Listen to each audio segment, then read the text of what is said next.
మహిళా శిశు సంక్షేమ శాఖలోని మహిళా సాధికారత కేంద్రం వారు మంగళవారం సూర్యాపేట పట్టణంలో గల మాంగళ్య షాపింగ్ మాల్లో పని ప్రదేశంలో లైంగిక వేధింపులు నిరోధక చట్టంపై అవగాహన కల్పించడం జరిగింది. ఈ అవగాహన కార్యక్రమంలో మహిళా సాధికారత కేంద్రం డిస్ట్రిక్ట్ మిషన్ కోఆర్డినేటర్ చైతన్య పాల్గొని మాట్లాడారు.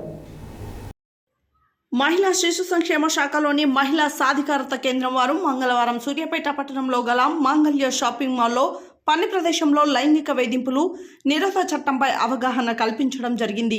ఈ అవగాహన కార్యక్రమంలో మహిళా సాధికారత కేంద్రం డిస్ట్రిక్ట్ మిషన్ కోఆర్డినేటర్ చైతన్య పాల్గొని మాట్లాడుతూ మాల్ నందు పనిచేస్తున్న మహిళలకు పని ప్రదేశంలో లైంగిక వేధింపుల నిరోధక చట్టం యొక్క ప్రాముఖ్యత తెలియజేస్తూ 10 మందికి మించి పనిచేస్తున్న ప్రతి ప్రదేశంలో ఏర్పాటు చేయవలసిన అంతర్గత ఫిర్యాదుల కమిటీ ఐసీసీ ఏర్పాటు గురించి స్థానిక ఫిర్యాదుల కమిటీ ఎల్సీసీ యొక్క ఆవశ్యకతకు దాని యొక్క పరిధిని తెలియచేయడం జరిగింది.